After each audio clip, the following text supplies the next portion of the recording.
Hello అండి. నమస్తే. నేను మీ Manasa. Welcome back to M and M's crazy kitchen.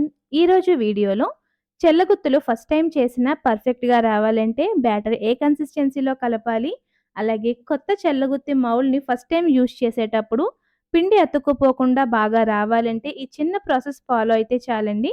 చెల్లగుత్తులు క్రిస్పీగా, టేస్టీగా సూపరుంటాయి. సో, లేట్ చేయకుండా చెల్లగుత్తుల్ని సింపుల్ ప్రాసెస్‌లో ఎలా ప్రిపేర్ చేసుకోవాలో చూసేద్దాం. వీడియోనైతే ఎక్కడ స్కిప్ చేయకుండా ఎండ్ వరకు చూసేయండి.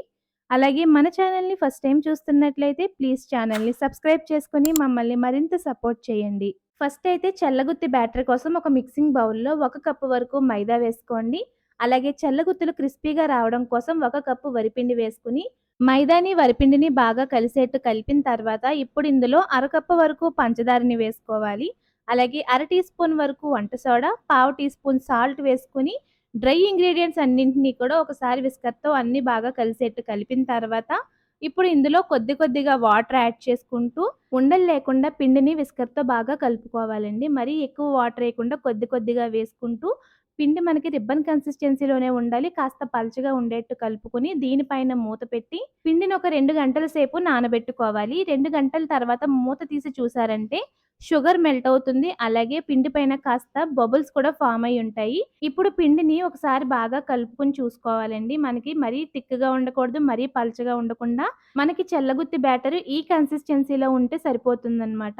అలాగే కొత్త చెల్లగుత్తి మౌల్డ్ మీరు ఫస్ట్ టైమ్ యూజ్ చేస్తున్నట్లయితే మాత్రం చెల్లగుత్తులు వేసుకొని ఒక రోజు ముందంతా కూడా ఆయిల్‌లో చెల్లగుత్తి మౌల్డ్‌ని నానబెట్టుకోవాలి.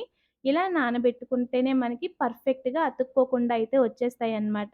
చెల్లగుత్తులు వేసే ముందు చెల్లగుత్తి మౌల్డ్‌ని హాట్ ఆయిల్‌లో ఉంచి కాస్త వేడవ్వనివ్వాలి. ఇలా వేడెక్కిన తర్వాత ఈ మౌల్డ్‌ని మనం ప్రిపేర్ చేసి పెట్టుకున్న చెల్లగుత్తి బ్యాటర్‌లో డిప్ చేసుకొని, ఈ చెల్లగుత్తిని మంటని లో ఫ్లేమ్‌లో ఉంచి కాగుతున్న నూనెలో వేసుకొని, జస్ట్ చెల్లగుత్తిని ఒక సైడ్‌కి సపోర్ట్ తీసుకొని చాక్‌తో ఈ విధంగా సైడ్ నుంచి తీసేస్తుంటే ఈజీగా సెపరేట్ అయిపోతాయి. ఇప్పుడు మంటని హై ఫ్లేమ్‌లో ఉంచి రెండు వైపులకి టర్న్ చేసుకుంటూ లైట్ గోల్డెన్ కలర్ వచ్చేంత వరకు వేగనిచ్చి వీటిని పక్కకి తీసుకోవాలి. ఇలాగే మిగిలిన చెల్లగుత్తులను కూడా ప్రిపేర్ చేస్తూ ఉండగా ఒక 10-15 చెల్లగుత్తులు చేసేసరికి ఇంక నైఫ్‌తో కూడా సెపరేట్ చేసే పని లేకుండా చెల్లగుత్తి కాడని ఆయిల్‌లోనే మీరు పైకి, కిందకి హిట్ చేస్తూ ఉన్నారంటే ఈజీగా సెపరేట్ అయిపోతుందండి. ఇదే విధంగా మీరు మిగిలిన చెల్లగుత్తులను కూడా చాలా ఈజీగా ప్రిపేర్ చేసుకోవచ్చు. నేను చెప్పిన కొత్త చెల్లగుత్తి మౌల్డ్ ప్రాసెస్ అయితే స్టీల్‌కైనా సేమే అండి. ఐరన్‌కైనా సేమే. సో, కొత్తగా తీసుకునే వాళ్ళు ఐరన్ కన్నా స్టీల్ తీసుకోవడానికే ప్రిఫర్ చేయండి. ఎందుకంటే ఈజీగా క్లీన్ చేసేసుకొని మనం పక్కన కూడా పెట్టేసుకోవచ్చు.